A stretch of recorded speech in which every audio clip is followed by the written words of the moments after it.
Coucou à tous, j'espère que vous allez tous très bien. Je suis très contente de vous retrouver aujourd'hui pour vous proposer de découvrir comment j'ai transformé certaines de mes pièces récupérées dans les encombrants de ma ville. C'est parti!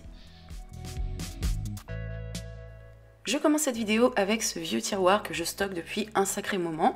Donc dans un premier temps, je le nettoie et je le ponce au niveau de l'extérieur et également un petit coup au niveau de l'intérieur. Une fois que c'est fait, je veux m'occuper de reboucher les petites rainures qui se trouvent au niveau des côtés de mon tiroir. Pour cela, je vais utiliser de l'enduit que j'applique au doigt pour être sûr que le tout rentre bien dans la rainure.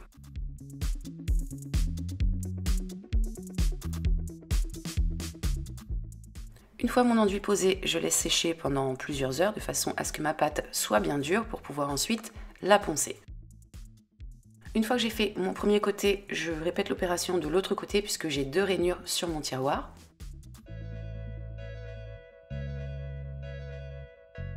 Je suis ensuite passée à la peinture, donc je l'ai appliquée sur l'entièreté de ma pièce, intérieure et extérieure du coup.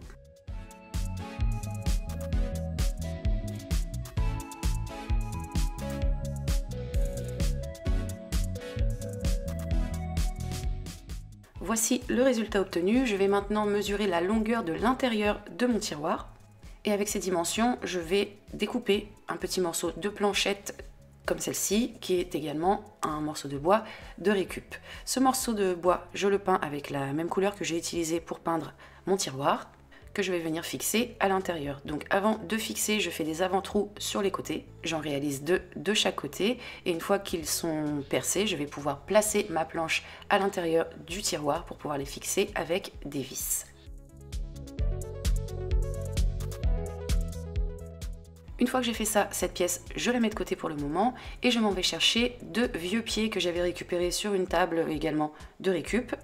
Ces pieds, je leur fais une découpe de façon à ne garder que cette partie, donc je fais ça sur les deux pièces. Et une fois que c'est fait, je vais venir avec de l'enduit toujours boucher les trous qui se trouvent dessus.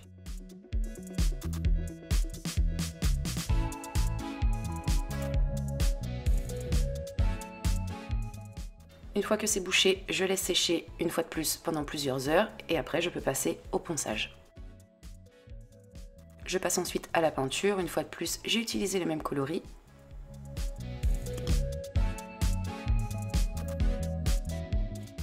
Voici le résultat obtenu. Sur ces pieds, maintenant, je vais venir y poser deux petits patins adhésifs.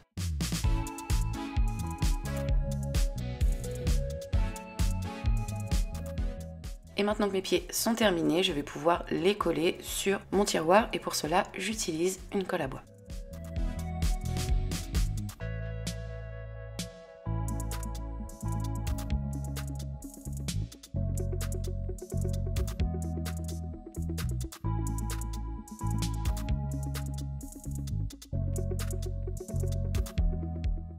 Je laisse le tout sécher pendant plusieurs heures. Donc là, je me suis dit que si jamais c'était pas assez solide, je viendrais mettre des petites vis.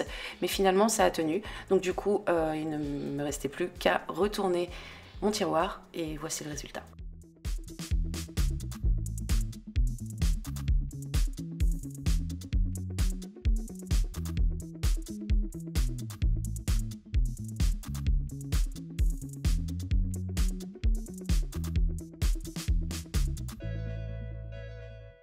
On passe maintenant à la seconde pièce, donc je vais relooker cette petite armoire que j'ai trouvée au bout de ma rue. Celle-ci, il y a très peu de temps que je l'ai récupérée. C'est une pièce qui visiblement a déjà été repeinte.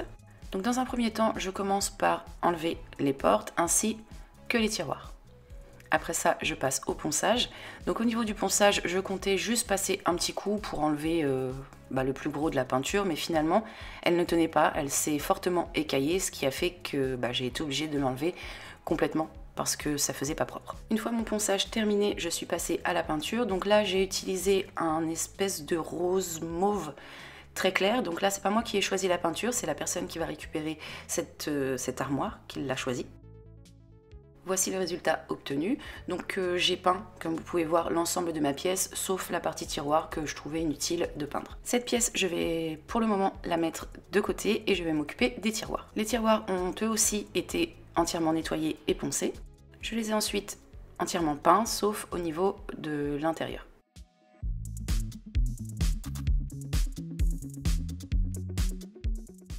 Une fois la peinture appliquée, je vais au niveau du fond poser un papier peint. Donc pour cela, j'ai utilisé une colle à bois. J'aurais pu utiliser une colle spéciale papier, mais la colle à bois fait très bien l'affaire pour ce genre de petites pièces.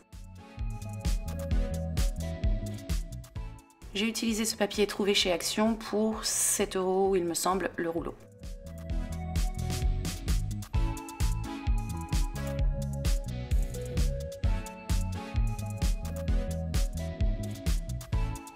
Voici ce que j'obtiens une fois qu'il est posé. Je mets de côté et je vais ensuite m'occuper des poignées. Donc mes petites poignées, j'ai passé un petit coup de papier de verre dessus. C'est pas super simple à poncer, enfin c'est même plutôt chiant. J'ai du coup juste passé un petit coup de papier de verre dessus. Je les ai ensuite bombées avec une peinture dorée et je les ai ensuite remises en place. Mes tiroirs, une fois prêts, je les remets sur mon armoire. Je mets de côté et je viens m'occuper des portes. Sur ma porte, je suis venue supprimer le fond, donc j'ai coupé avec une scie. Après ça, je suis passée au ponçage. J'ai retiré toute la peinture qui se trouvait dessus.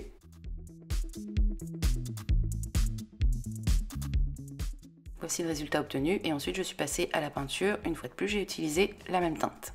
Sur cette porte, je vais y poser du canage. Donc du canage que je trouve comme d'habitude sur la boutique rotinfilet.com, qui est une boutique spécialisée dans la vannerie. Si jamais ça vous intéresse, je vous mets le lien de cette boutique en partie plus d'informations avec un petit code promo si jamais ça vous intéresse. Mon canage, avant de le poser, je le mets à tremper un petit quart d'heure dans l'eau de façon à ce qu'il se détende et qu'il soit plus facile à travailler, ce qui lui permettra également de se retendre au séchage pour éviter tout ce qui est ondulation au niveau de ma porte. Pour le poser, j'utilise des agrafes, donc ça c'est une agrafeuse murale trouvée chez Action, elle fait très bien l'affaire. Une fois que mon canage est posé, je coupe son excédent et voici le résultat obtenu. Il ne me reste plus qu'à remettre ma petite poignée en place et voici mes portes une fois qu'elles sont terminées. Donc là on peut voir qu'il y a une partie du canage qui est un petit peu plus foncée que l'autre, c'est tout simplement parce que le séchage n'était pas terminé. Voici ce que ça donne une fois qu'elles sont remises en place. J'ai également replacé à l'intérieur ma planche de bois que j'ai repeinte, également de la même couleur. Et donc mon armoire est terminée, voici le résultat.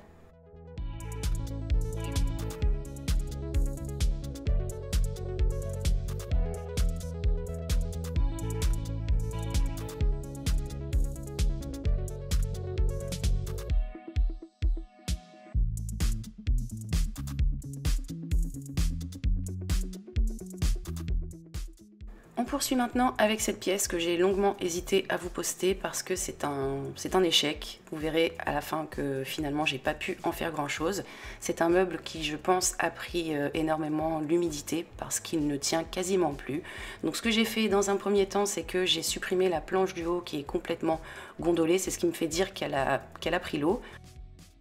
Une fois la planche supprimée, je suis passée au ponçage et j'ai également essayé de revisser les pieds parce que cette pièce bouge énormément. Malgré ça, ça ne tient toujours pas. Du coup, j'ai quand même persisté un petit peu. J'ai voulu continuer, donc j'ai pour cela bouché les trous des pointes qui fixaient la planche du dessus. Donc là, comme vous pouvez le constater, mon meuble bouge quand même pas mal malgré le fait que j'ai essayé de revisser, mais je pense que le bois est mort. J'ai tout de même laissé sécher et ensuite je suis passée au ponçage. J'ai ensuite appliqué ma peinture et là, toujours aussi déçue, mon meuble, comme je vous l'ai dit, ne tient pas et en plus de ça, vous pouvez le voir aussi, il est tordu. Ce que j'ai fait, parce que j'ai pas voulu en rester là, je me suis dit que j'allais lui faire une découpe à ce niveau-là pour en faire peut-être un petit meuble bas. Donc j'ai fait ma découpe et le résultat n'est pas beaucoup mieux, c'est toujours aussi tordu et de travers. J'ai quand même repassé un petit coup de peinture dessus pour voir si ça pouvait donner quelque chose, mais selon moi, c'est vraiment sans intérêt. J'ai décidé de laisser tomber parce que ça n'allait pas. Ce que j'ai fait, c'est que j'ai complètement supprimé les pieds. Donc les pieds, eux, je ne vais pas les jeter. Je les mets de côté, ils vont me resservir dans ma prochaine vidéo. Je sais ce que je vais en faire. Et j'ai gardé uniquement le plateau que j'ai entièrement reponcé et que j'ai ensuite peint avec cette peinture bleue. Je suis ensuite allée chercher ces deux petites poignées qui sont des poignées de récup que j'ai bombées avec une peinture dorée et que j'ai vissé de chaque côté de mon plateau. Ce plateau, étant donné que j'ai utilisé une peinture mate, je vais le vernir avec un vernis spray comme ceci, trouvé chez Action. Et donc voilà, ce meuble qui devait être à la base un petit meuble de cuisine afin d'y poser cafetière, capsule à café, etc. a finalement fini en plateau, mais parfois ça ne se passe pas toujours comme prévu. Ça m'arrive assez rarement quand même, mais faut bien que ça arrive de temps en temps.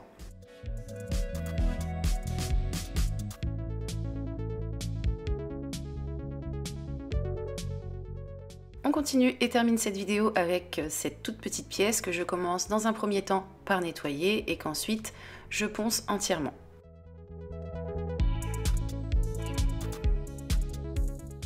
Une fois ma pièce rendue bien propre et bien nette, je vais venir mesurer les dimensions qui se trouvent à l'intérieur. Avec ces dimensions, je découpe un morceau de carton que je couvre avec un morceau de tissu d'un côté seulement, de façon à obtenir ceci. Cette pièce de carton, je vais venir la coller à l'intérieur de mon plateau. Pour cela, j'utilise de la colle à bois. Une fois ma colle appliquée, donc je pose le morceau de carton dans le fond de mon plateau. Malheureusement, mon morceau de carton est légèrement trop petit, mais bon, c'est pas méchant, il y aura des choses à l'intérieur, du coup ça ne se verra pas plus que ça.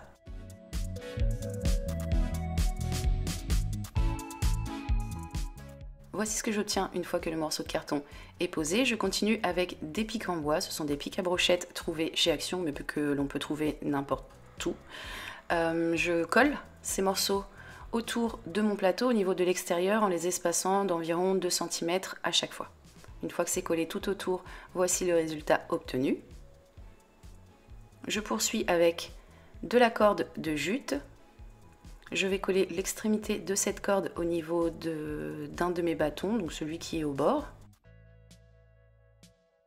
Et ensuite, ma corde, je viens l'entrelacer entre chaque pic en bois, de façon à ce que ça monte de plusieurs centimètres au fur et à mesure que je vais la poser. Donc je fais tout le tour, plusieurs tours, de façon à monter le tout sur environ 3-4 cm. Une fois que j'ai terminé, je sécurise ma corde avec de la colle forte.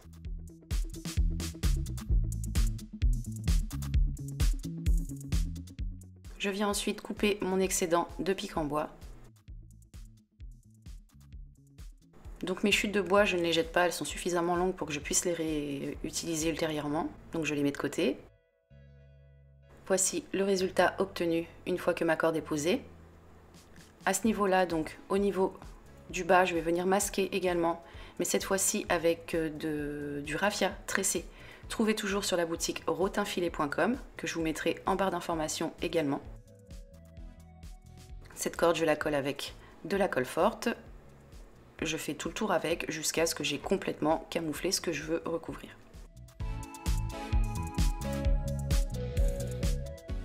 Une fois que c'est fait, voici ce que j'obtiens. Et cette petite corbeille qui va servir dans une salle de bain pour y ranger à l'intérieur des serviettes de toilette est maintenant terminée.